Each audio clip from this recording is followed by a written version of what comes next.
الحمد لله نحمده ونستعينه ونستغفره ونؤمن به ونتوكل عليه ونعوذ بالله من شرور أنفسنا ومن سيئات أعمالنا من يهده الله فلا مضل له ومن يضلله فلا هادي له ونشهد أن لا إله إلا الله وحده لا شريك له ونشهد أن سيدنا ومولانا محمدا عبده ورسوله أما بعد أعوذ بالله من الشيطان الرجيم بسم الله الرحمن الرحيم إن الذين قالوا ربنا الله ثم استقاموا تتنزل عليهم الملائكة ألا تخافوا ولا تحزنوا وأبشروا بالجنة التي كنتم توعدون نحن أولياؤكم في الحياة الدنيا وفي الآخرة ولكم فيها ما تشتهي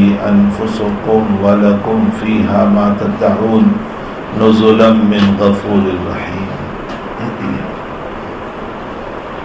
بزرگان محترم، معزز بھائیو، دوستو، عزیزو، انسان کی زندگی میں 3 دن بڑے اہم ہیں. ایک انسان کی زندگی میں آنے والا دن جب کہ انسان نے اس دنیا میں قدم رکھا. ایک انسان کی زندگی کا جانے والا دن جب انسان کی موت ہوتی ہے. اور تیسرا انسان کا قیامت کے دن حاضری کا دن. یہ میری ساری میں یہ 3 دن بڑی اہمیت رکھتے ہیں. جس دن ہم آئے اس دنیا میں اس دن شیطان ہمارے ساتھ تھا. ویسے شیطان ہر وقت ساتھ ہے. قرآن کریم میں اللہ تعالیٰ فرماتے ہیں کہ خصوصاً ان لوگوں کے ساتھ ہیں جو اللہ کے ذکر سے غافل ہیں. ان کے ساتھ ہر وقت شیطان ہے. وَمَن يَعْشُ عَن ذِكْرِ الرَّحْمَنِ نُقَيِّضْ لَهُ الشَّيْطَانَ فَهُوَ لَهُ قَرِينٌ. جو اللہ کے ذکر سے غافل ہو گئے، نقیض لہو شیطان، ہم شیطان کو اس کے ساتھ کر دیتے ہیں. فہو لہو قرین، وہ اس کا ساتھی. پھر وہ مختلف وہم خیالات میں مجھے آپ کو مبتلا کرتا ہے. پھر انسان خون کا دھبا دیکھتا ہے تو اس کو اپنے برے عمل اور شیطان پر محمول نہیں کرتا، جادو پہ محمول کر لیتا ہے کہ مجھے جادو ہے، مجھے کسی نے کچھ کر دیا، یہ کسی کی طرف سے مسئلہ ہو گیا، کوئی میرا دشمن ہو گیا، کوئی میرے پیچھے پڑا ہوا ہے. کچھ نہیں ہے، میری غفلت ذکر کی بنیاد پر اللہ نے شیطان کو میرا ساتھی بنا دیا. اور اس شیطان نے مجھ کو اللہ سے اتنا دور کر دیا، اتنا دور کر دیا کہ میں وہمی دنیا میں مبتلا ہو گیا. وَمَن يَعْشُ عَن ذِكْرِ الرَّحْمَنِ نُقَيِّضْ لَهُ الشَّيْطَانَ فَهُوَ لَهُ قَرِينٌ. اور جب یہ پکی بات ہے میرے بھائیوں، یہ کوئی ولی کی بات نہیں، کوئی غوث کی بات نہیں، کوئی کتب کی بات نہیں، کوئی ابدال کی بات نہیں. یہ اس ذات کی بات ہے جس کی بات کبھی جھوٹی نہیں ہو سکتی. وَمَنْ أَصْدَقُ مِنَ اللَّهِ قِيلًا، اللہ سے بڑھ کر سچی بات کسی کی نہیں. یہ اس رب کی بات ہے. دوسری جگہ اللہ قرآن میں فرماتے ہیں وَالَّذِينَ جَاهَدُوا فِينَا لَنَهْدِيَنَّهُمْ سُبُلَنَا. جس نے ہمارے راستے میں مجاہدہ کیا. ٹھنڈی بہت تھی، جی نہیں چاہتا تھا ٹھنڈے پانی سے وضو کرنے کو، لیکن آپ نے وضو کیا. بہت ٹھنڈ تھی، جی نہیں چاہتا تھا مسجد جانے کو، آپ مسجد گئے. ایک بڑی رقم مل رہی تھی حرام کی، دل بے چین تھا لینے کے لیے، لیکن آپ نے ہتھوڑا مار کر چھوڑ دیا، مجھے نہیں چاہیے۔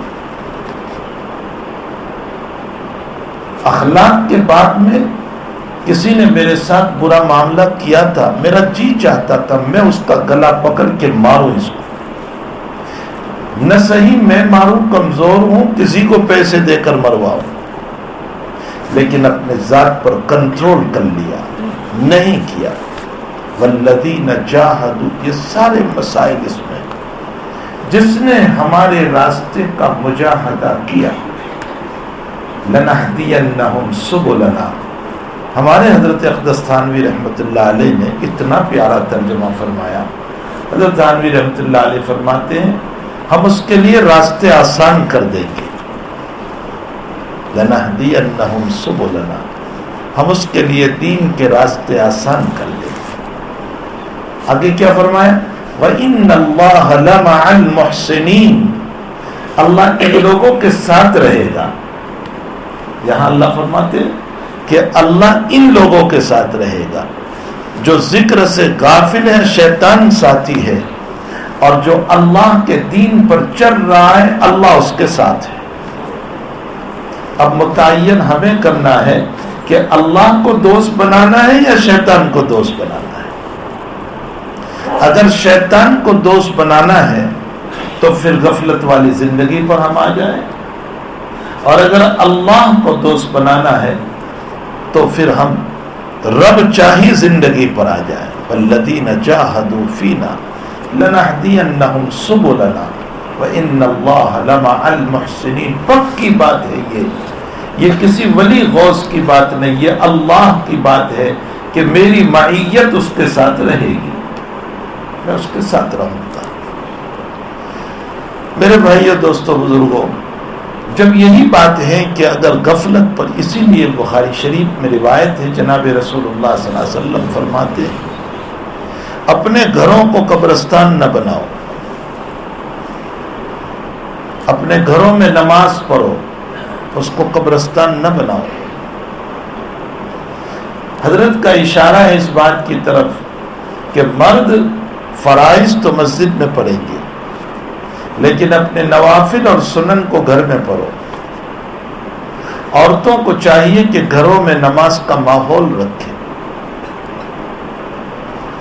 حضرت فرماتے ہیں کہ اپنے گھروں کو قبرستان نہ بناؤ، جیسے مردے قبرستان میں نماز نہیں پڑھتے، تم بھی نہیں پڑھو گے اپنے گھروں میں، تو قبرستان اور ہمارا مکان دونوں برابر ہو گیا، اور قبرستان ویران ہے، اس کا مطلب نبی اشارہ کر رہے ہیں میرا گھر بھی ویران ہو گیا۔ اپنے گھروں کو ویران نہ بناؤ، آباد بناؤ، اور گھر آباد ہوتا ہے اللہ کے ذکر سے۔ اللہ تعالیٰ قرآن کریم میں دوسری جگہ یہ فرماتے القرآن یفسر بعضہ بعضا، قرآن کی ایک آیت دوسری آیت کی تفسیر کرتی ہے۔ ایک جگہ اللہ تعالیٰ ارشاد فرماتے ہیں کہ جو آدمی میرے ذکر سے اعراض کرے گا، من اعرض عن ذکری، جو مجھے یاد نہیں کرے گا، فإن له معیشتا ضنقا، میں اس کی زندگی کو تنگ بنا دوں گا، تنگ ہو جائے گی اس کی زندگی۔ کیسی تنگ؟ ایک مصیبت نہیں گئی کہ دوسری، پھر دوسری نہیں گئی کہ تیسری، پھر تیسری نہیں گئی کہ چوتھی۔ ابھی بچے کی مصیبت نہیں گئی کہ بیوی، اور بیوی کی مصیبت نہیں گئی کہ بیماری، اور بیماری نہیں گئی کہ جاب، اور جاب کا مسئلہ نہیں ہوا کہ دکان۔ فرمایا من اعرض عن ذکری، جو میرے ذکر سے اعراض کرے گا، فإن له معیشتا ضنقا، میں اس کی زندگی تنگ بنا دوں گا، معیشت تنگ بنا دوں گا۔ معیشت کا معنی اس کی زندگی، اس کا رہن سہن۔ میرے بھائیوں، پھر اللہ جب زندگی کو تنگ بنانے پر آتا ہے، دنیا کا کوئی مال آپ کی اور میری زندگی میں وسعت نہیں دے سکتا، چاہے خزانوں کے خزانے میرے پاس کیوں نہ ہو۔ خوب سنو ان باتوں کو اور دل پر اوڑو ان باتوں کو، اور اپنے دل پر جگہ دو ان باتوں کو۔ دولت کا ڈھیر ہوگا، مکان کا ڈھیر ہوگا، ساری چیزیں ہوگی، لیکن اللہ جل شانہ جب میری زندگی کو تنگ بنانے پر آ جائے تو خدا پاک کی قسم دنیا کی دولت میری زندگی میں وسعت نہیں دے سکتی. پھر آپ اپنے پیسوں کے ذریعے سے کتاب تو خرید سکو گے لیکن علم نہیں خرید سکو گے. پھر آپ اپنے پیسوں کے ذریعے سے بہترین بستر اور بہترین بید اور بہترین صوفہ یہ تو خرید سکو گے لیکن میٹھی نیند نہیں خرید سکو گے. نیند اللہ دیتا ہے, بستر سے نیند نہیں ملتی. بستر مجھے نیند نہیں دیتا, بید نیند نہیں دیتا. پھر میں اور آپ ہم بہترین قسم کا خضاب تو خرید سکتے ہیں پیسوں سے لیکن شباب نہیں خرید سکتے, جوانی نہیں خرید سکتے.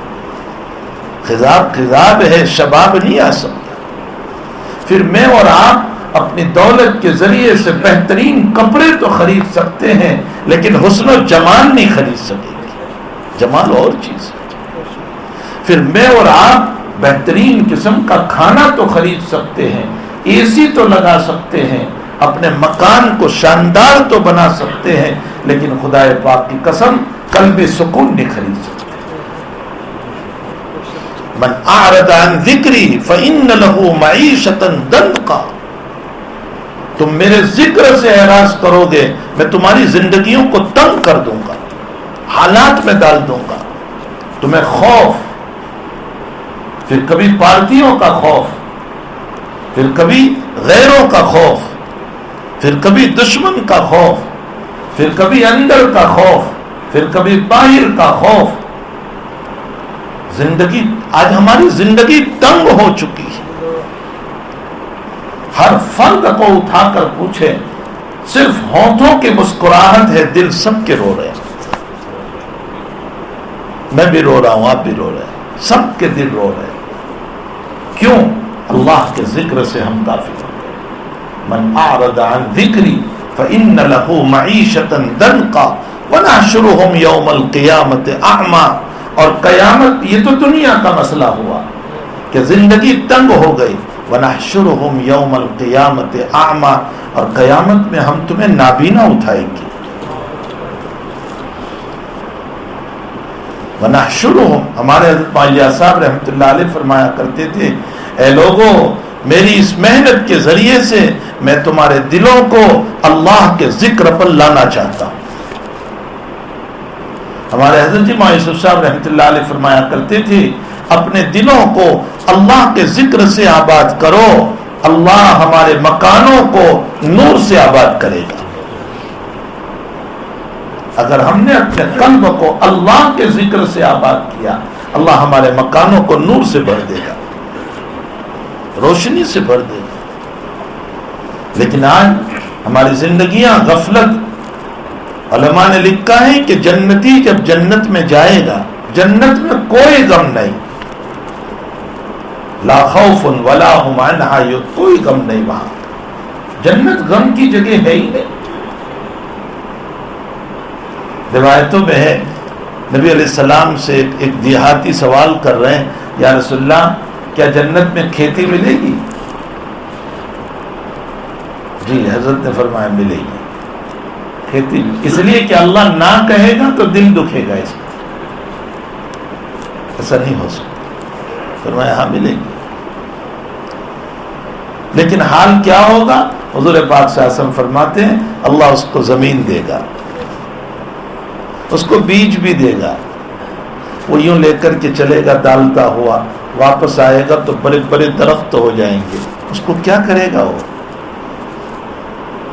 وہاں تو جنت میں وَفِيهَا مَا تَشْتَهِيهِ الْأَنفُسُ وَتَلَذُّ الْأَعْيُنُ وَأَنْتُمْ فِيهَا خَالِدُونَ. ارادہ ہو رہا ہے, چیزیں آ رہی ہے, ارادہ ہو رہا ہے, چیزیں آ رہی ہے. قرآن کہتا ہے تمہیں پہلی مرتبہ جو ملا دوسری مرتبہ بھی اسی کلر کا ملے گا, لیکن کلر کو دیکھ کر یہ بندہ کہے گا پہلے بھی تو اللہ نے مجھ کو ایسا ہی دیا. اللہ کہے گا چکھ تو صحیح, پہلا ذائقہ اور تھا, دوسرا ذائقہ اور ہے.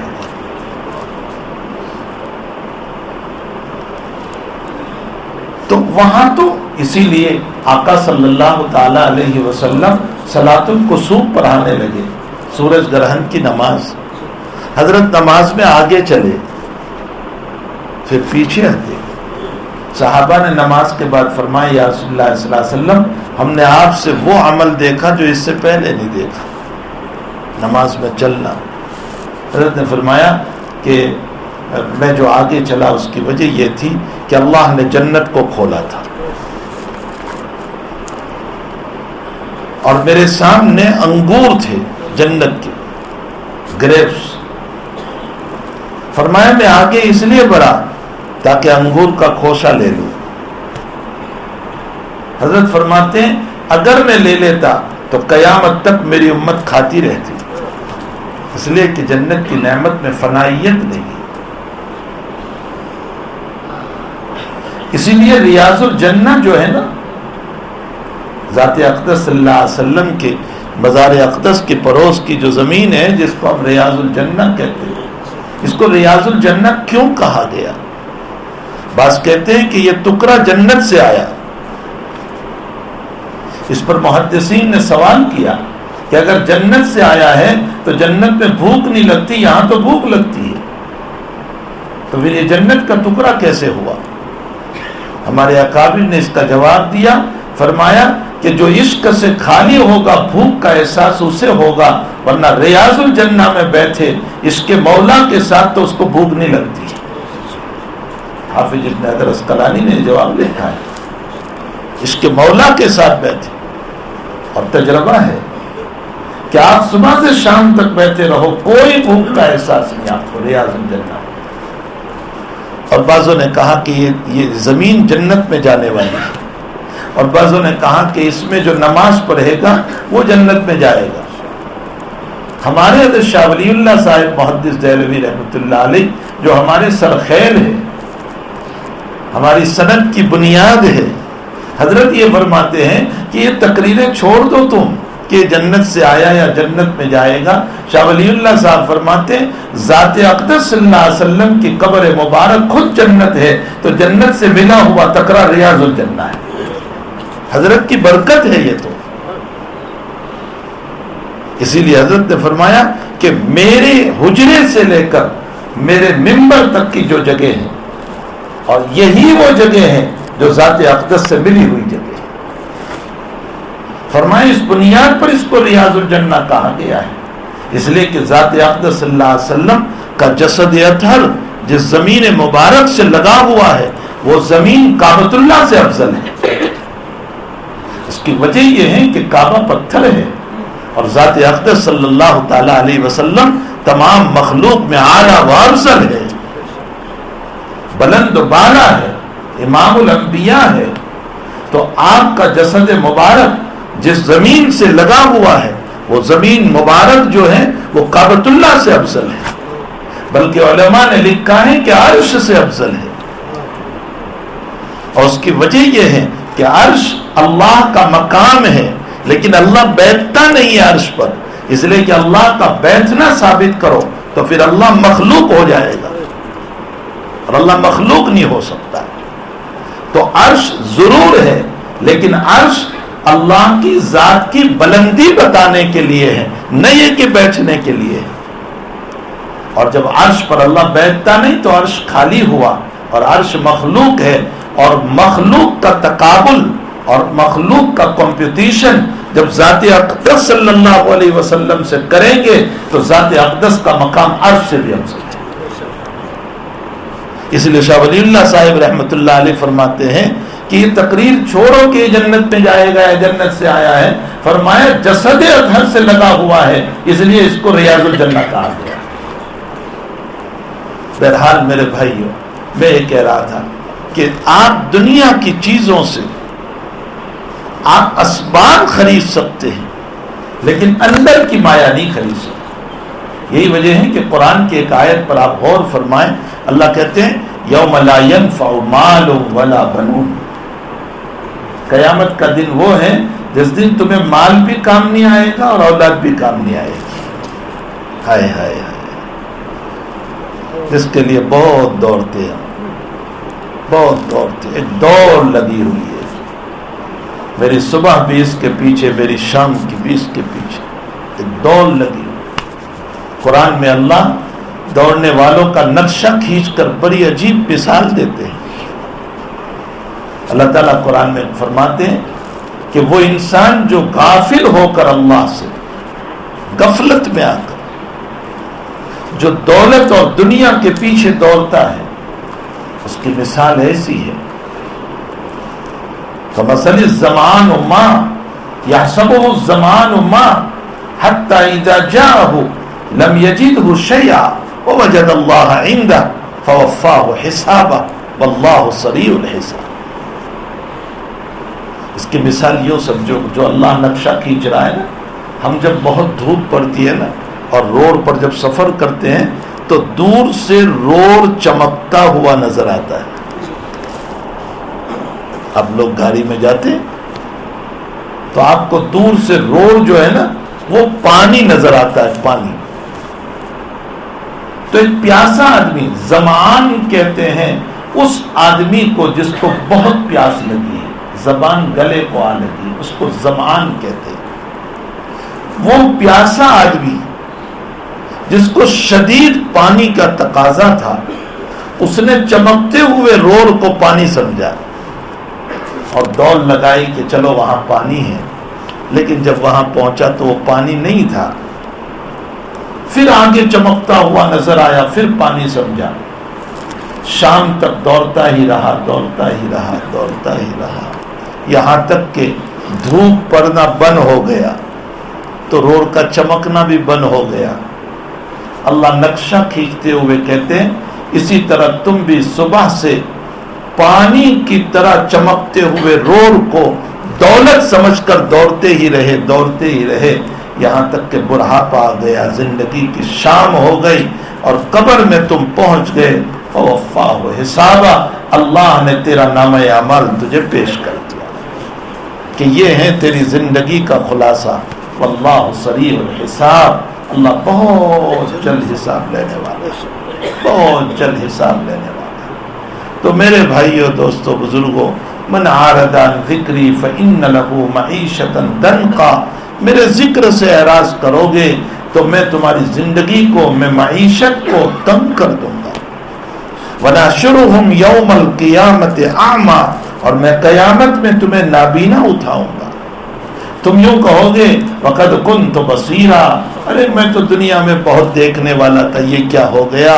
تو اللہ کی طرف سے جواب ملے گا تو نے سب کو دیکھا تھا، اپنے رب کو نہیں دیکھا تھا۔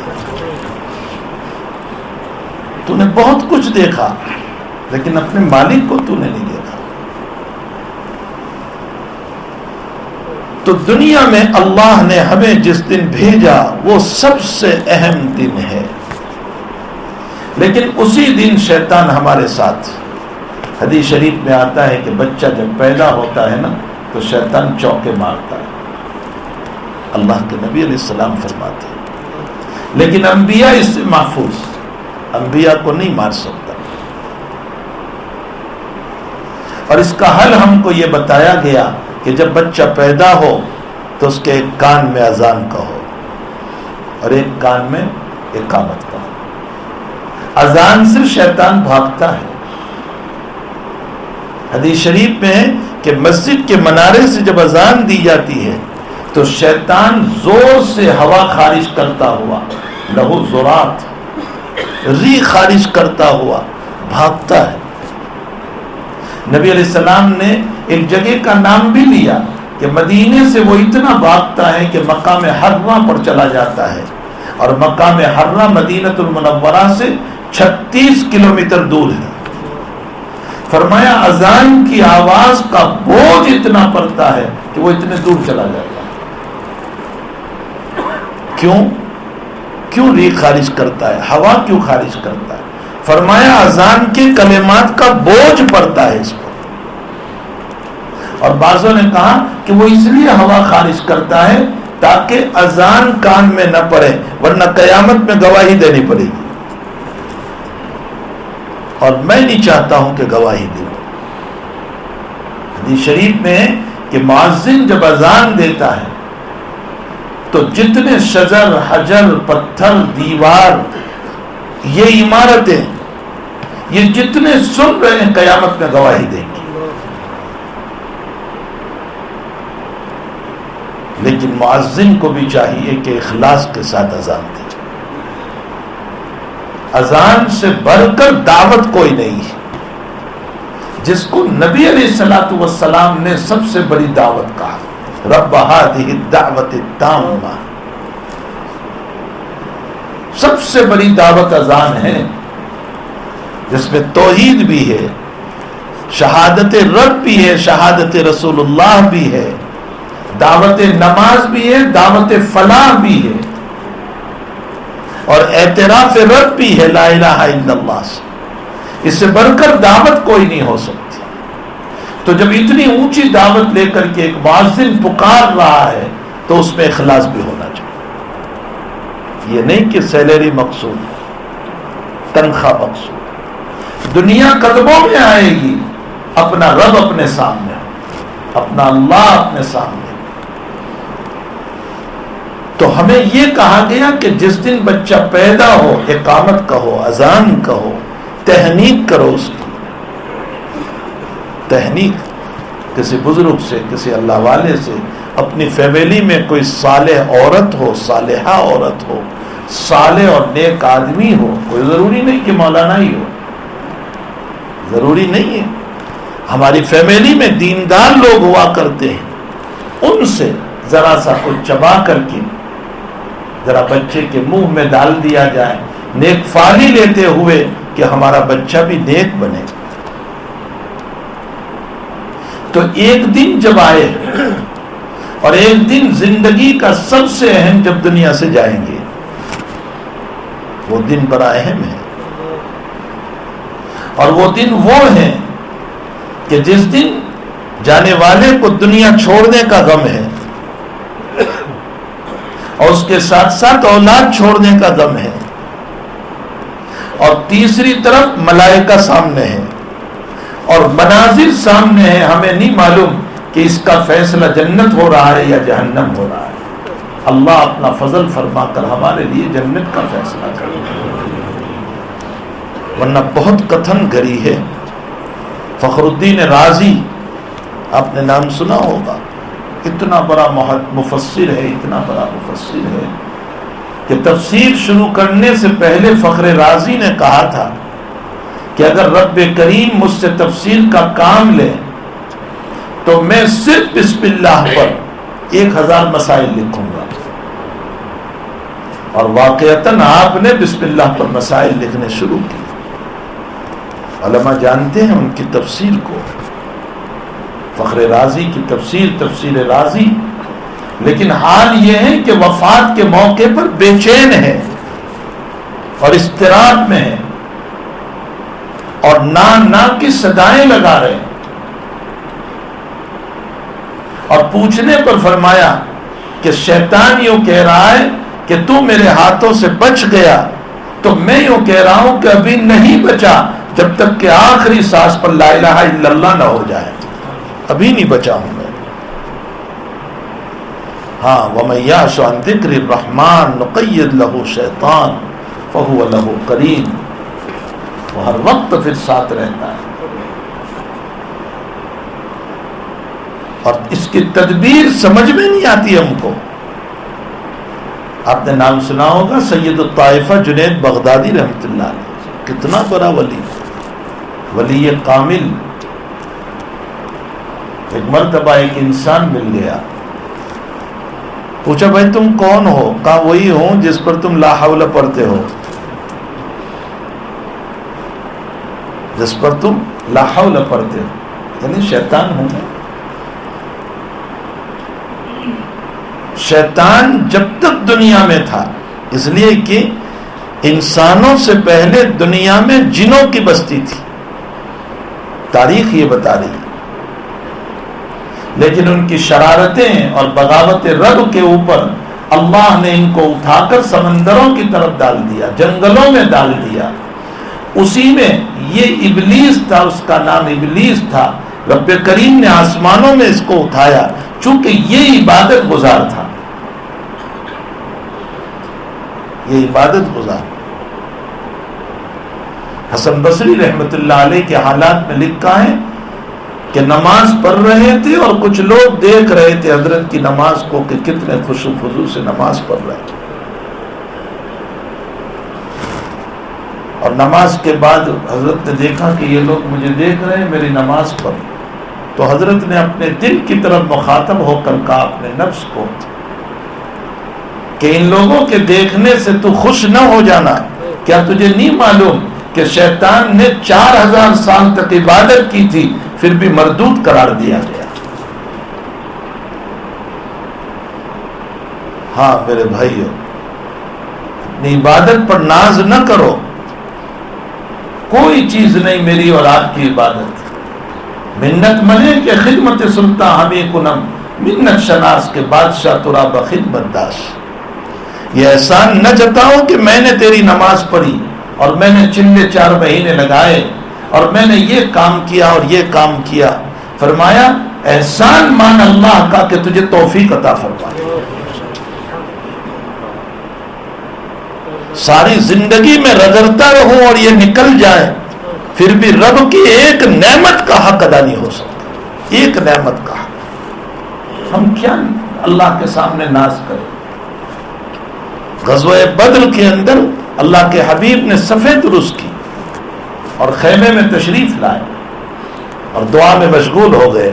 اللہم انی انشدک عہدک و وعدک، کہ اللہ میں تجھے تیرا وعدہ یاد دلاتا ہوں، تو نے میری مدد کرنے کو مجھ کو کہا تھا. آج وہ وقت آ چکا ہے. یہ ہاتھ اٹھ گئے، اتنے ہاتھ، اور چادر مبارک نیچے گر گئی اور صدیق نے یوں سنبھال لیا. فرمایا حسبک یا رسول اللہ، بس ہو گیا، بس اللہ کے حبیب خدا نے آپ کی سن لی. یہاں محدثین سوال کرتے ہیں کہ جب اللہ نے وعدہ کر دیا تھا کہ مدد کروں گا تو پھر اتنی آہو جاری کے ساتھ دعا کرنے کی ضرورت کیا تھی؟ فرمایا اللہ کے نبی کو اللہ کی بے نیازی یاد آ گئی کہ وہ اتنا بے نیاز ہے، ضروری نہیں ہے کہ امام الانبیاء کو وعدہ کیا ہو تو وہ پورا ہی کرے گا، ضروری نہیں ہے. ہمیں اپنی عبادتوں پہ ناز نہ ہو. لا تمنوا علی اسلامکم بل اللہ یمن علیکم ان ہداکم للایمان ان کنتم صادقین. تم ایمان پہ احسان نہ جتاؤ کہ میں ایمان لے آیا، اللہ کا احسان مانو کہ توفیق عطا فرمائے. اس کی توفیق کے بلبوتے پر میں دین کا کام کر رہا ہوں، میرا کوئی کمال نہیں ہے. اور جس نے اپنے کمال پر محمول کر لیا سمجھ لو کہ دربار رب سے دور ہو گیا. اللہ کے دربار سے ہم دور ہو جاتے ہیں. تو حقیقت یہ ہے کہ حسن بصری نماز پڑھ رہے ہیں اور لوگ دیکھ رہے ہیں. حضرت نے نماز کے بعد اپنے دل کو کہا، اپنے نفس کو، کہ تجھے معلوم نہیں ہے کہ 4000 سال اس نے عبادت کی تھی پھر بھی مردود ہو گیا. تو یہ پہلے عبادت گزار تھا دنیا میں، اس کا نام ابلیس تھا.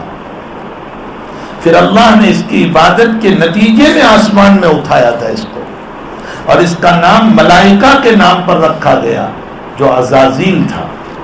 یہ آسمانی نام ہے عزازیل.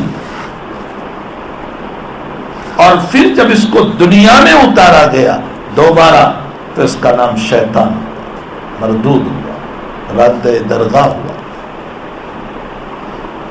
تو جنید بغدادی رحمت اللہ علیہ کے پاس یہ آیا تو حضرت جنید نے اس سے کہا کہ میری سمجھ میں نہیں آتا، تو اتنا بڑا عابد، زاہد، عالم، علم والا، عبادت گزار، اور تعجب یہ ہے کہ تجھے اللہ نے حکم دیا آدم کو سجدہ کرنے کا اور تو سجدہ کر لیتا، یہ مسائل نہ ہوتے تیرے تو مردود قرار نہ دیا جاتا. تیری عبادتیں کتنی تھی، تیرا علم کتنا تھا. اس نے جو جواب دیا ہے نا، میرے آپ کا سر بھی چکرا جائے گا. اس نے کہا کہ جنید میں تجھ سے ایک سوال کرتا ہوں کہ اگر بادشاہ بیٹھا ہو تو کیا بادشاہ کے مقابلے میں خالق کی موجودگی میں مخلوق کو سجدہ ہو سکتا ہے؟ خالق بیٹھا ہوا ہے تو خالق کی موجودگی میں مخلوق کو سجدہ کرو، کون برداشت کرے گا اس کو؟ یہ ایسا جواب دیا کہ میرا اور آپ کا سر بھی چکرا جائے گا کہ واقعتاً یہ بات صحیح ہے کہ اللہ کے ہوتے ہوئے اس کی مخلوق کو سجدہ. جنید بغدادی کہتے ہیں کہ اس کا جواب میرے دل پر اثر کر گیا تو میں نے دیکھا کہ میرا ایمان نکل رہا ہے. اتنا بڑا ولی اللہ فرمایا میرا ایمان نکل رہا. اگر اللہ میری یاد ہی نہ کرتا, میری مدد نہ کرتا, مجھے الہام سے نہ سنبھالتا تو میں اپنا ایمان کھو چکا ہوتا. رب کریم نے میری مدد کی اور میں نے اس کو جواب دیا کہ حکم رب کو ماننا یہ بھی تو اللہ ہی کو ماننا تھا. تو مان لیتا اللہ کے حکم کو. تو وَمَن يَعْشُ عَن ذِكْرِ الرَّحْمَٰنِ نُقَيِّضْ لَهُ شَيْطَانًا. یہ ایمان کے مرنے کے موقع پر ہمارے ایمان کو لوٹنے کے لیے آتا ہے تاکہ ہمیں بے ایمان بنا کر کے دنیا سے روانہ کرے. وہ دن بھی بڑا اہم ہے اور اسی دن کو صحیح بنانے کے لیے اللہ نے یہ جو ہمیں زندگی دی ہے اس کو ذکر سے آباد کرنا ہے. اگر اس زندگی کو ذکر سے آباد کیا تو جو ذکر زبان پر چلے گا وفات کے موقع پر وہی ذکر زبان پر ہوگا. بہت مشہور واقعہ سیوطی نے نقل کیا ہے تذکرۃ الآخرہ میں, جو ان کی کتاب ہے, کہ ایک آدمی زندگی بھر تجارت کرتا رہا, وفات کے موقع پر کلمہ نہیں آیا, تجارت کے کلمات آئے اور اس سے تلقین کی جا رہی ہے کہ کلمہ پر. وہ کہہ رہا ہے سب کچھ بول سکتا ہوں, کلمہ نہیں پڑھ سکتا. یہ زندگی میں ذکر رب اسی لیے دیا گیا ہے تاکہ ذکر کے اوپر موت کے موقع پر بھی یہی یاد آ جائے. اقیم الصلاۃ لذکری, میرے یاد دلانے پر نماز پڑھا کرو. ہو سکتا ہے تم بھول جاؤ نماز پڑھنا, کبھی لیٹ گئے, سو گئے, آنکھ نہیں کھلی, کوئی مسئلہ ہو گیا, تو میرے یاد دلانے پر تو نماز پڑھا کرو. یہ بھی ذکر ہے. تو ذکر والی زندگی ہمیں گزارنا ہے. اگر زندگی ذکر پر گزرے گی تو انشاءاللہ تعالی وفات ذکر پر ہوگی, اللہ کی یادوں پر ہوگی, حق تعالی کی تسبیحات پر ہوگی. نبی علیہ الصلوۃ والسلام نے آخری وقت میں جو کلمات پڑھے ہیں, اللہم رفیق الاعلی, اللہم رفیق الاعلی. عائشہ صدیقہ جو عفیفہ کائنات ہے, عائشہ صدیقہ فرماتی ہے کہ میرے گود میں نبی علیہ السلام کا سر تھا اور ٹھنڈے پانی کا پیالہ منگوایا تھا حضرت نے, اور یوں ہاتھ ڈالتے اور چہرے پر پھیرتے اور یوں کہتے تھے کہ یا عائشہ ان للموت سکرات. عائشہ www.attableek.com, the reviver of Iman. عائشہ موت کی بڑی سخت. کون کہہ رہا ہے؟ امام الانبیاء سرکار دو عالم صلی اللہ علیہ وسلم. موت کی بڑی سخت. یہاں سوال یہ ہوتا ہے کہ کیوں سختی ہو رہی تھی حضرت پر؟ کفار کو موت کی سختی عذاب کے لیے ہے, مومن کو موت کی سختی گناہوں کی معافی کے لیے ہے, تاکہ اللہ یہی صفائی کر دے اور وفات کے بعد باغیچہ بنا دے اس کا. رحمت ہے اللہ کی, رحمت. لیکن آقا کے نہ گناہ ہے نہ کچھ ہے. آپ تو امام الانبیاء ہیں, آپ پر سکرات کیوں ہوئی؟ حضرت گنگوہی نور اللہ مرکزہ فرماتے ہیں کہ آقا پر اس لیے سکرات نہیں ہوئی کہ کوئی آپ کے گناہ کا مسئلہ یا درجات کو بلند کرنا تھا. آپ کے تو درجات ہی بلند ہے, اور بلندی درجات کا عالم یہ ہے کہ قیامت میں سفارش کوئی نہیں کر سکے گا, حتیٰ کہ آدم سے عیسیٰ علیہ السلام تک سب منع کریں گے.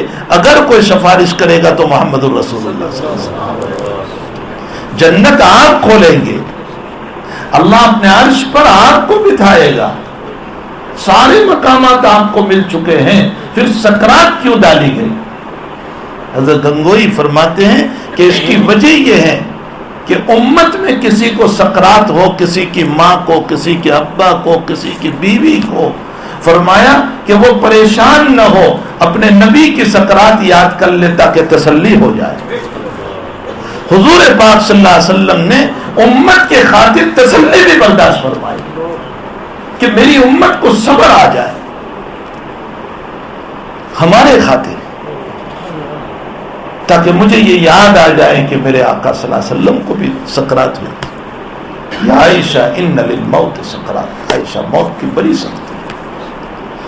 اور اللہم رفیق الاعلی، اللہم رفیق الاعلی، اللہم رفیق الاعلی بولتے جا رہے ہیں. آخری مرتبہ میں یوں انگلی کی اللہم رفیق الاعلی، ہمیشہ کے لیے ہاتھ پھر گر گیا. یہ رفیق اعلیٰ سے مطلب وہ لوگ ہیں جو اللہ کے ذکر پر دنیا سے روانہ ہوئے ہیں. انبیاء، اولیاء، شہداء، یہ لوگ مراد ہیں. گویا آقا صلی اللہ علیہ وسلم وفات کے موقع پر یہ کہہ رہے ہیں اے اللہ مجھے ان کی جماعت میں شریک کر دے، مجھے ان کی جماعت میں شریک. اسی سے علماء نے مسئلہ نکالا ہے کہ ضروری نہیں ہے کہ آپ لا الہ الا اللہ ہی پڑھو وفات کے موقع پر. ہر وہ کلمہ جو اللہ کی وحدانیت پر دلالت کرتا ہوگا آپ ایمان پر جا رہے ہیں، چاہے وہ جس زبان میں پڑھو. علامہ سہیلی رحمۃ اللہ علیہ نے روض الانف میں لکھا ہے کہ اللہم رفیق الاعلی سے نبی علیہ السلام اشارہ فرما رہے ہیں اہدنا الصراط المستقیم صراط الذین انعمت علیہم من النبیین والصدیقین والشہداء والصالحین کی طرف، کہ یہ لوگ مراد ہیں. اور جب آپ نے یہ اشارہ کیا کہ اللہ مجھے ان کے ساتھ لے جا، تو امت کے باب میں بھی قرآن نے یہ کہا یا ایتھا النفس المطمئنہ ارجعی الی ربک راضیۃ مرضیہ فادخلی فی عبادی وادخلی جنتی. اے نفس مطمئنہ جس کے گناہ کم ہے اور ثواب زیادہ ہے، اللہ موت کے موقع پر کہتا ہے چل میری طرف، ارجعی الی ربک راضیۃ مرضیہ، تو اللہ سے راضی، اللہ تجھ سے راضی. فادخلی فی عبادی وادخلی جنتی، میرے نیک بندوں میں آ جا جن کو میں نے جنت دے رکھی ہے اور میں اسی جنت پہ تجھے لے جانا چاہتا ہوں. تو میرے بھائیو، مجھے اور آپ کو اپنی زندگی کو اللہ کے ذکر پر لانا ہے، اللہ کے دین پر لانا ہے. حالات کیسے ہی کیوں نہ ہو، اچھے ہو یا برے، خوشی ہو یا غمی، مصائب ہو یا پریشانیاں، بیماریاں ہو یا جو ہے تندرستی ہو، تمام حالات میں اپنے رب کو چھوڑنا نہیں. ہر حالت میں ہمارا رب. اللہ تعالیٰ قرآن میں فرماتے ہیں زین للناس حب الشہوات من النساء والبنین والقناطر المقنطرہ من الذهب والفضة والخيل المصومة والأنعام والحرث ذلك متاع الحیات الدنیا واللہ عنده حسن المآب. ہر آیت کو پڑھتے چلے جاؤ، آیت کے اخیر میں اللہ یہی کہتا ہے سب سے بہتر اگر ہے تو وہ آخرت ہے، سب سے بہتر ہے تو آخرت ہے، سب سے بہتر ہے تو آخرت. اللہ کہتا ہے تمہارے لیے عورتیں مزین کی گئی، اولاد مزین کی گئی. زین للناس حب الشہوات من النساء والبنین. معلوم ہوتا ہے دنیا کو اللہ نے ان چیزوں کو خوبصورت بنا کر ہمارے لیے دارالامتحان بنا دیا. اب وہ امتحان لے رہا ہے، یہ بیوی کی طرف جا رہا ہے، بیوی کی بات کو مان کر نماز چھوڑ رہا ہے، یا پھر اللہ کی طرف جا رہا ہے. یہ بیوی کی بات کو مان کر بال کھلے رکھنے کی اجازت دے رہا ہے، یا پھر اللہ کی محبت میں بال ڈھانپنے کو کہہ رہا ہے. زین للناس حب الشہوات من النساء والبنین. ہمارے گھریلو ماحول کو ہمیں بنانے کی ضرورت ہے. ہمیں جو گھر کی تعلیم زندہ کرنے کو کہا گیا اس کی وجہ یہ ہے کہ ہمارا گھر کا ماحول درست. یہ جو ہمارے گھر کی تعلیم ہے نا، ہمارے 5 کاموں میں ہمارے گھر کا ماحول درست، اس لیے کہ وہ ماحول گھر کا بنا ہوا ہے کہ جو بال سطر ہیں اور جس بال کے کھلنے پر نماز نہیں ہوتی، وہ بال 24 گھنٹے اجنبیوں کے سامنے کھلے ہوئے ہیں اور لعنت کی جگہ بنی ہوئی ہے. شیطان کہتا ہے مقاعد الشیطان النساء، عورتوں کی شیطان کی جال جو ہے نا وہ عورتیں ہیں. وہ کہتا ہے میں اسی کے ذریعے سے پھنساتا ہوں سب کو، یہ میری جال ہے اور میں اسی کے ذریعے سے پھنساتا ہوں. آپ ساری روایتوں کو پڑھ لیجئے. دور نبوت میں نبی نے اگر عورتوں کو نماز پڑھنے کے لیے مسجد میں آنے کی اجازت دی ہے تو وہ یا تو عشاء کا تذکرہ ملتا ہے یا فجر کا ملتا ہے، ظہر اثر مغرب میں نہیں ملتا. یہ رات کی نمازوں میں آنے کی اجازت یہ اس بات کی دلیل ہے کہ پردے کا اہتمام کیا جائے، پردے کا اہتمام کیا جائے. اور صرف اس پر بس نہیں کیا، نبی کا بلاوا مسجد میں تعلیم کے لیے تھا، اس لیے نبی نے فرمایا کہ اجازت تعلیم کے لیے میں دے رہا ہوں، لیکن عورت کی نماز مسجد کے بجائے گھر میں افضل ہے، اور گھر کے بجائے گھر کے کونے میں افضل ہے. خود نبی اکرم صلی اللہ علیہ وسلم کا یہ فرمان ہے. تو پردوں کے اہتمام کی بہت ضرورت ہے. تو خیر میں یہ کہہ رہا تھا کہ شیطان جو ہے نا اس کا جال یہ عورتیں ہیں، اس سے اپنے آپ کو، اپنی بیویوں کو، اپنے بچوں کو بہت بچانے کی ضرورت ہے. اللہ کہتا ہے میں نے ان سب کو مزین کیا، خوبصورت بنایا تاکہ میں تمہارا امتحان لوں. حب الشہوات من النساء والبنین، اور سب سے زیادہ انسان کو محبت ان دونوں چیزوں سے ہے، اس لیے اس کو پہلے بیان کیا. اسی کے خاطر انسان سب کچھ کرنے کے لیے تیار ہو جاتا ہے. والقناطر المقنطرة من الذهب والفضة، بے شمار ہم نے تمہیں مال دیا. والخیل المصومة، بہترین گھوڑے دیے.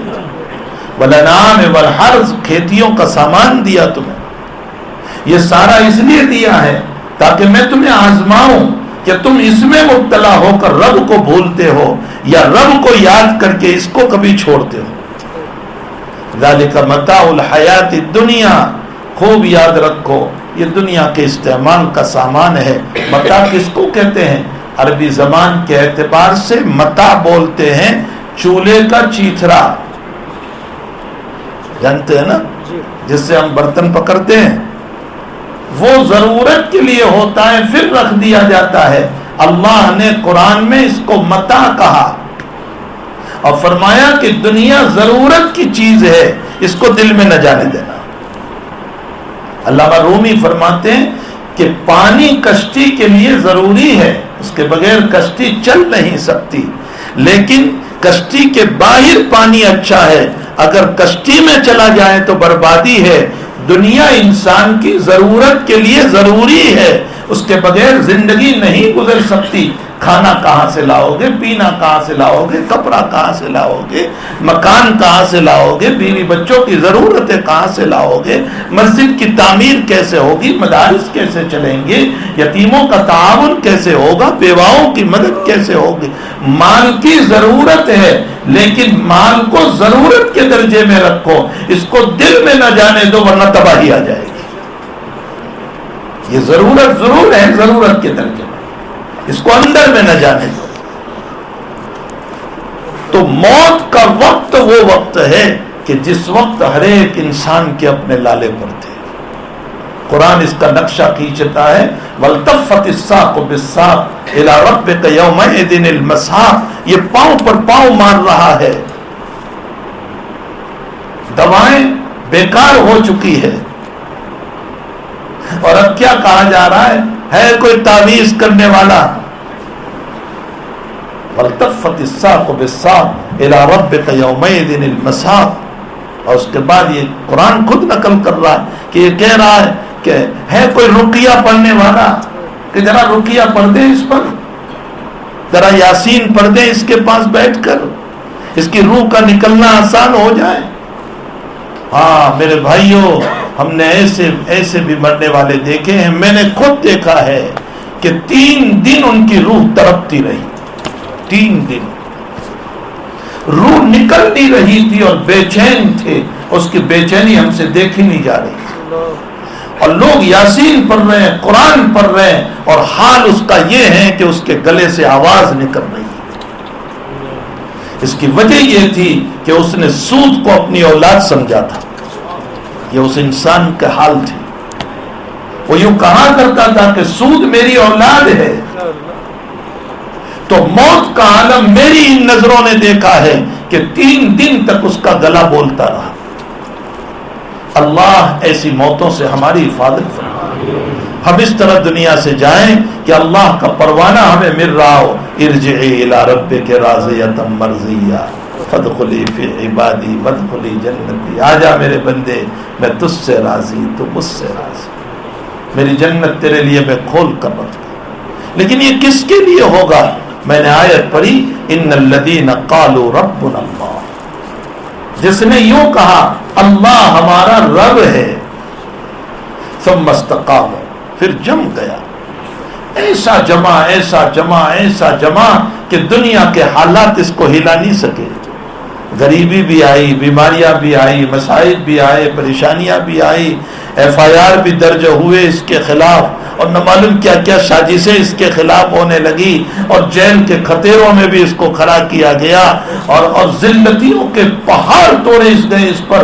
لیکن ان تمام حالات میں ایک ہی جملہ تھا, استقامت. ان الذین قالوا ربنا اللہ ثم استقاموا. صحابہ مکی زندگی میں اسی ایمان پر جم گئے تھے.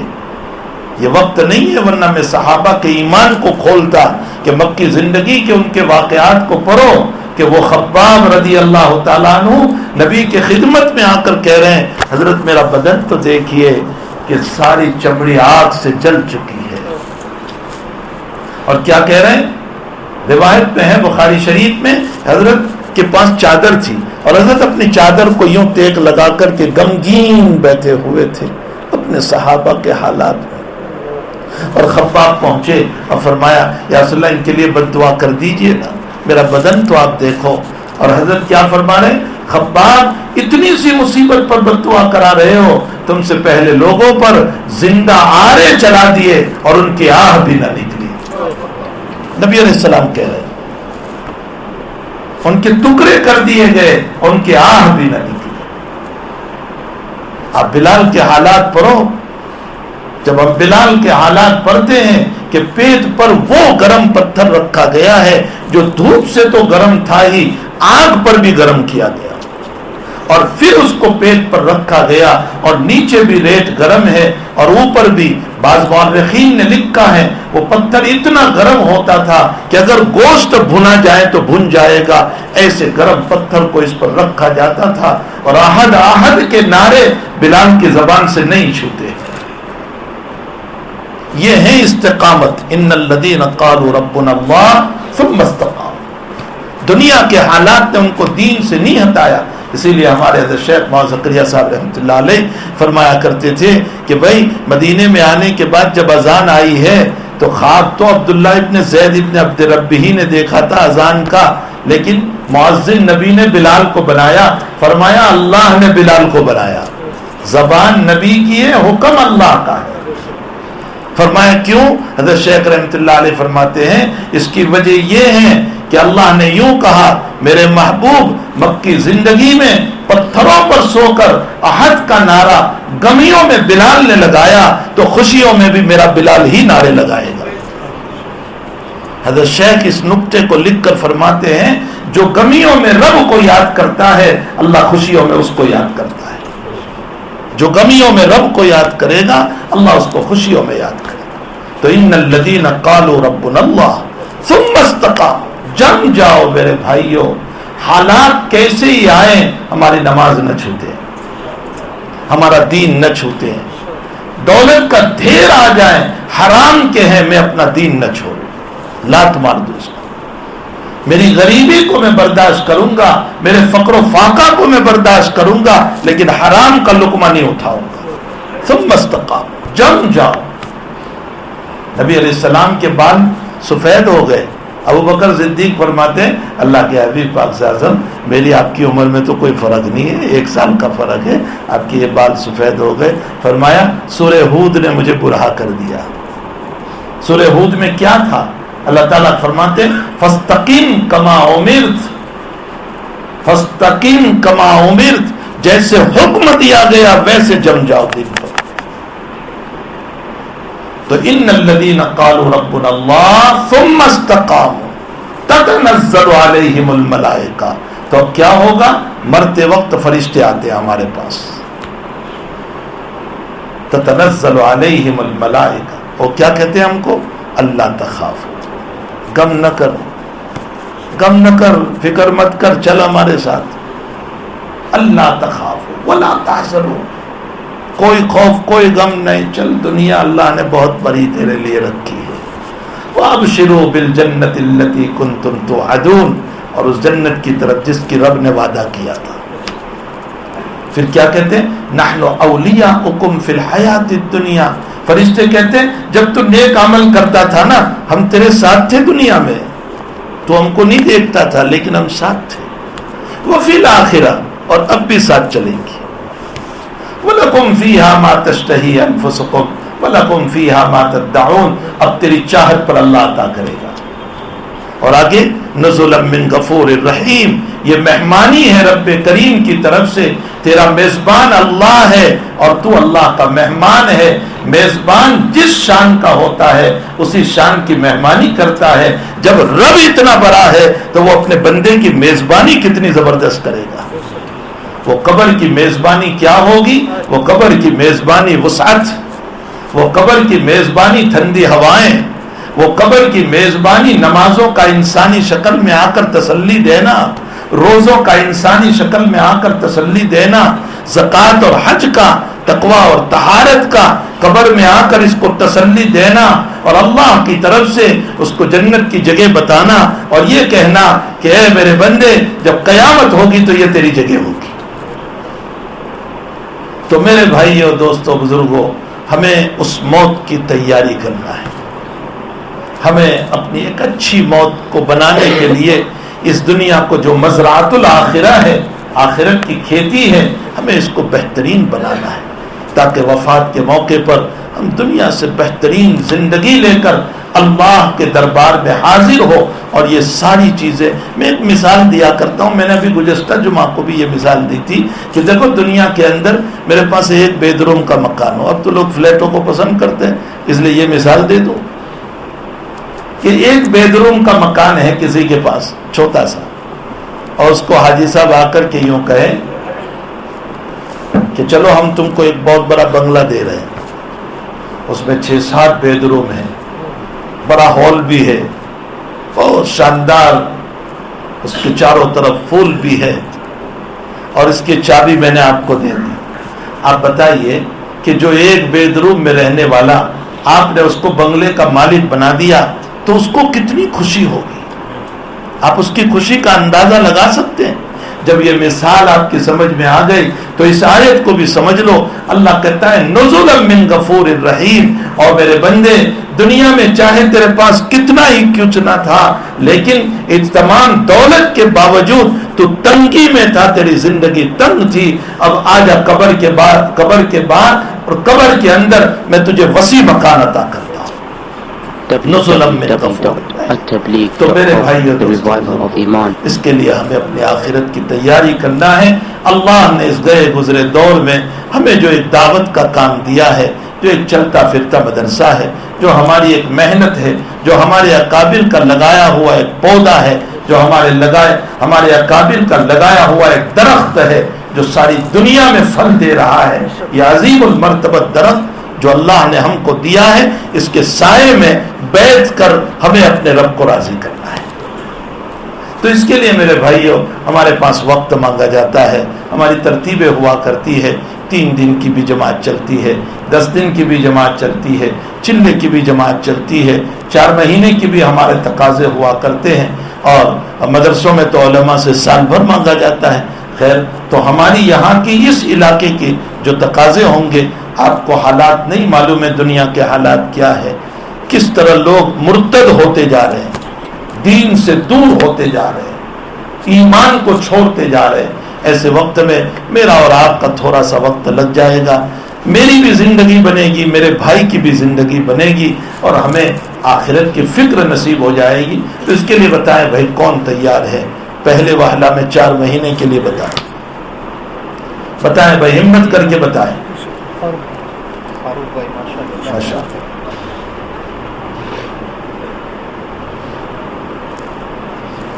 بھائی ہمت کریں. 15 شعبان سے 4 مہینے کی آوازیں لگ رہی ہیں. بتائیں. ایوب بھائی ایک جماعت میں مارچ کے پہلے ویسٹ انڈیز ہے. ماشاء اللہ. ویسٹ انڈیز یہ تیار ہے. یہ جو ساتھی ہیں. یہ جو اچھا بیرون کے لیے ماشاء حاجی اللہ. شریف صاحب. الحمدللہ.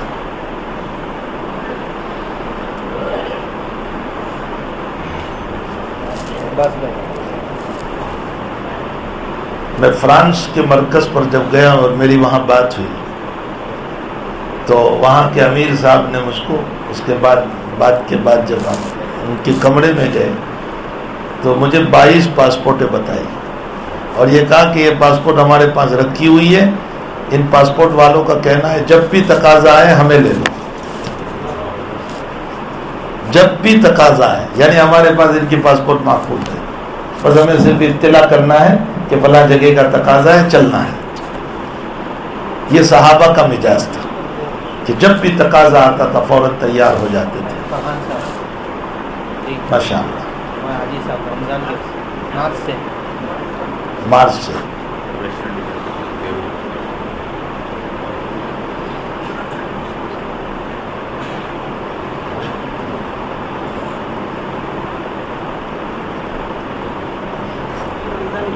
رمضان کے بعد ماشاء حاجی اللہ. نصیر صاحب ماشاء اللہ.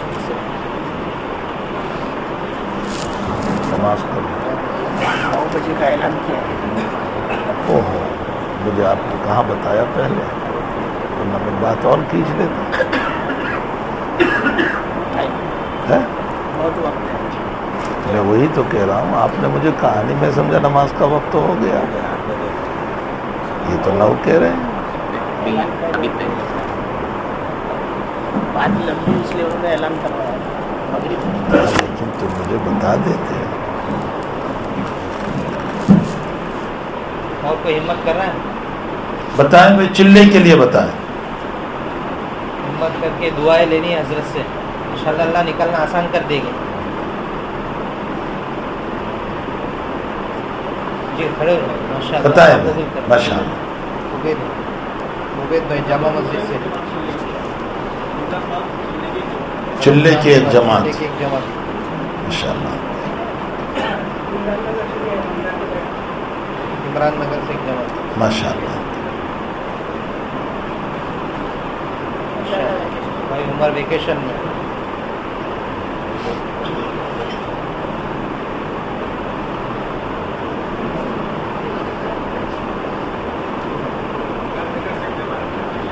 عمران نگر سے ایک جماعت چلی تھی. جی بھائی صاحب بلال بھائی اور حمزہ. کب سے جاؤ گے یہ تو بتاؤ. اسٹوڈنٹ کی جماعت.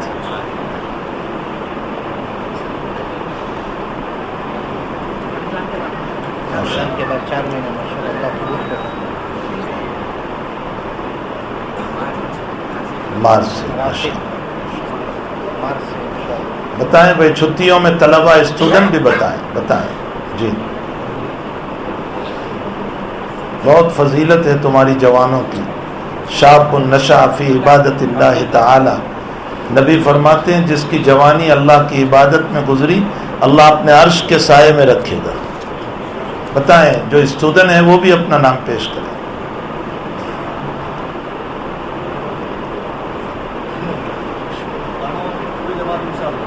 ماشاء اللہ.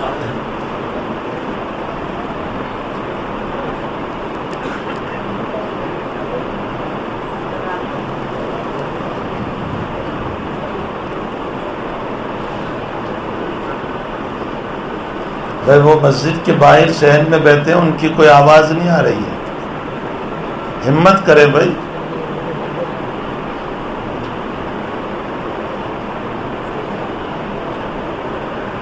ایک ساتھی وہاں کھڑے ہو جاؤ اور تشکیل کے نام نکلے ہوئے. ماشاء اللہ.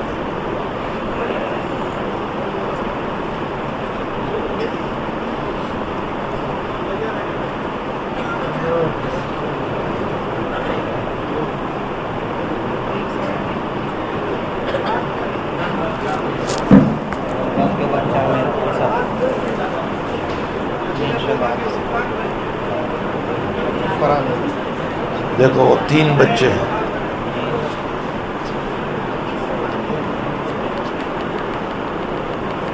بتاؤ نام زور سے بولو.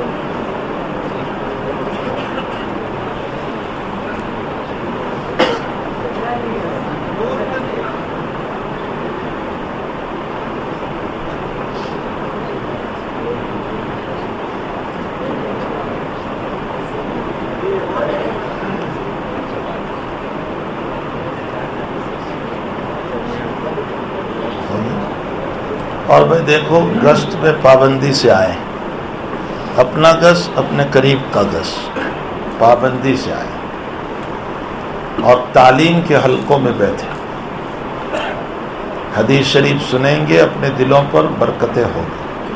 حدیث کی نورانیت ہے، بہت نورانیت حدیث کی، بہت نورانیت ہے، تو ہمارے دلوں میں نور پیدا ہوگا.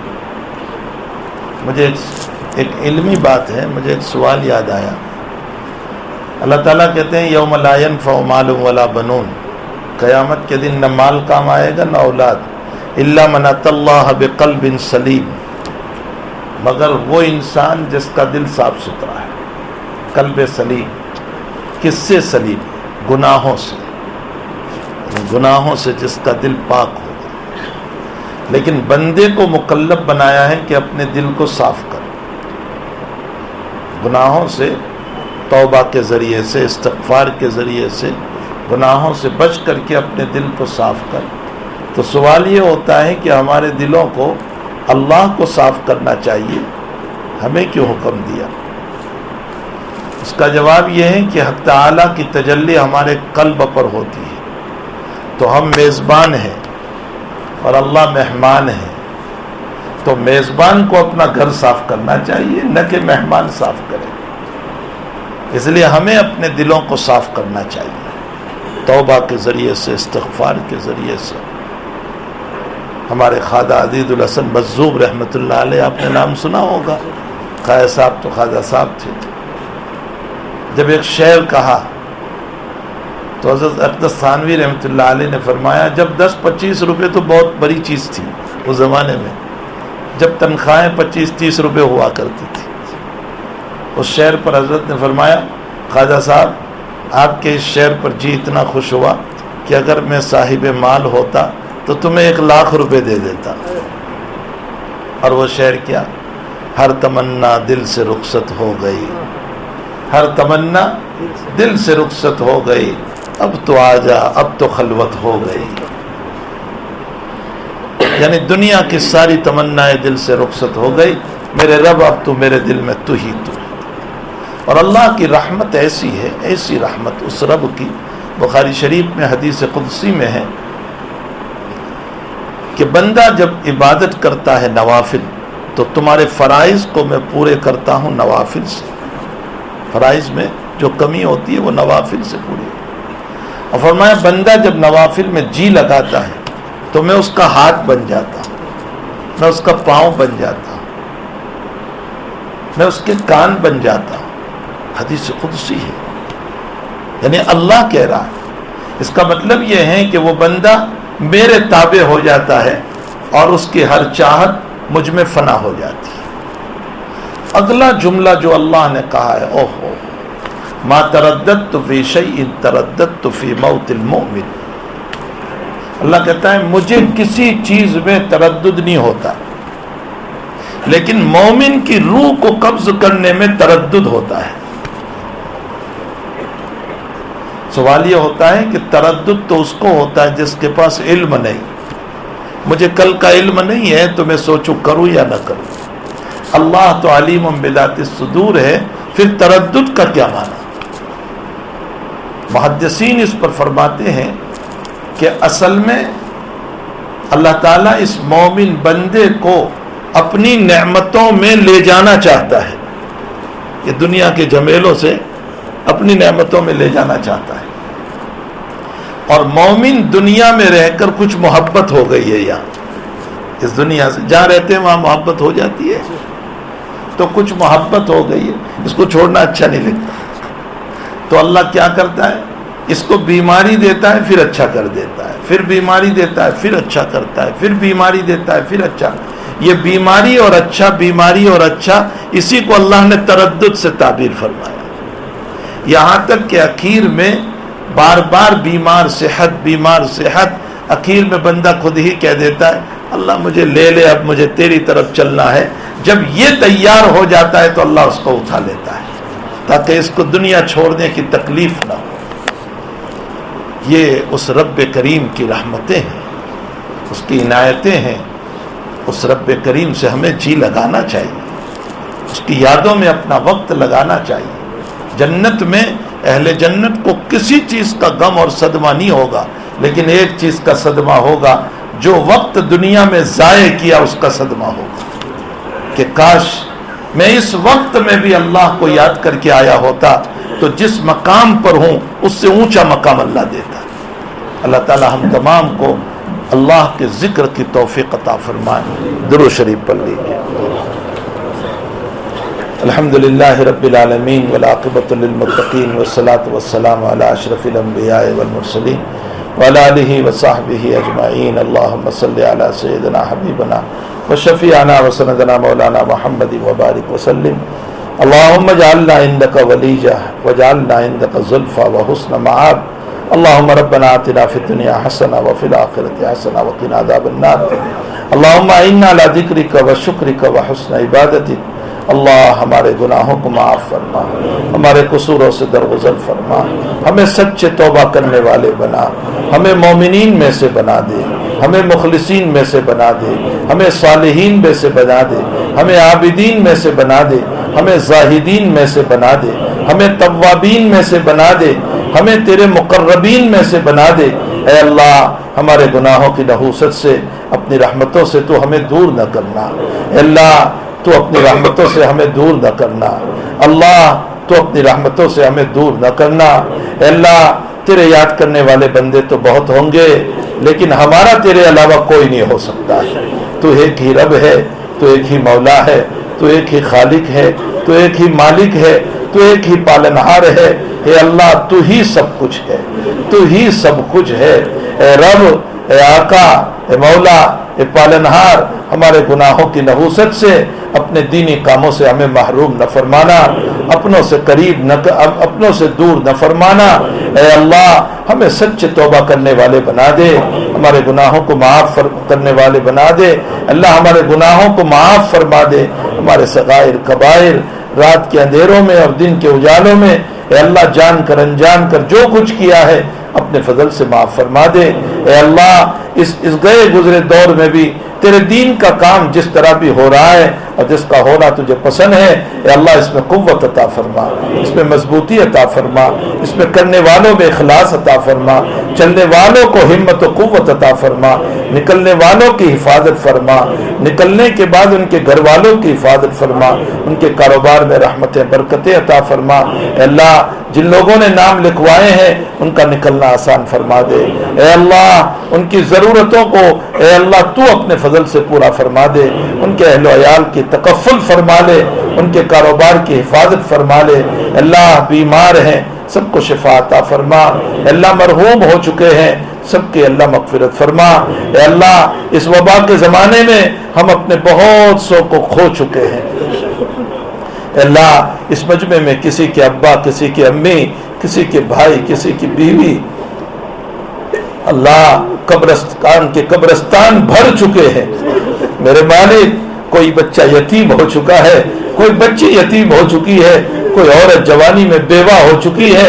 اے الہ العالمین, اے الہ العالمین آپ ان سب کی مغفرت فرما دیجیے، ان کی قبروں کو نور سے منور فرما دیجیے، ان کے درجات کو بلند فرما دیجیے، ان کو اعلیٰ علیین میں جگہ عطا فرمائیے، ان سے راضی ہو جا اے اللہ، ان کے حسنات قبول فرما، ان کے سیئات سے معافی عطا فرما اے الہ العالمین۔ جو پیچھے رہ گئے ہیں اے اللہ ان کو صبر عطا فرما، جو معصوم بچے چھوڑ کر گئے ہیں ان کے سروں پر ہاتھ رکھنے والے پیدا فرما دے، ان یتیموں کو کفالت میں لینے والے پیدا فرما دے۔ اپنی اولاد کو تو اولاد سمجھتے ہیں، یتیم کو کوئی اپنی اولاد نہیں سمجھتا۔ تو نے قرآن میں یتیموں کے بڑے فضائل بیان کیے ہیں، مولا ہمیں یتیموں کو اپنے گود میں لینے والے بنا دے۔ اے اللہ جو جوانی میں بیوہ ہو چکی ہے مولا ان کی عزت کی حفاظت فرما لینا۔ اے اللہ وہ غریبی کی وجہ سے اپنی عزت بیچنے پر نہ آ جائے، مولا ان کی حفاظت فرما لینا۔ بچیوں کی حفاظت فرما لینا۔ اللہ امت کے مالداروں کو توفیق عطا فرما کہ وہ ان بیواؤں کی دستگیری کر لے، ان کی مدد کر لے، ان کی آبرو عزت کی حفاظت کر لے، غلط راستوں سے ان کی حفاظت کر لے۔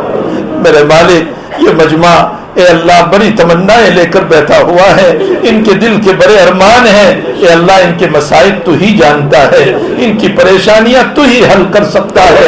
اے اللہ اس پورے مجمع کے مسائل حل فرما دے، پریشانیوں کو دور فرما دے، بے اولادوں کو اولاد عطا فرما، بے نکاحوں کے نکاح کا انتظام فرما۔ اے اللہ جن کے گھروں میں جھگڑے ہیں ختم فرما۔ اے اللہ جن کی اولاد باغی ہے ان کو اللہ نیک راستے پر چلنے والے بنا، اپنے ماں باپ کی اطاعت گزار اور فرما بردار بنا۔ اے الہ العالمین جو مانگا اپنے فضل سے عطا فرما، نہیں مانگا اپنے فضل سے نصیب فرما، ہماری ساری ضرورتوں کو غیب سے پورا فرما۔ وصلی اللہ علی نبینا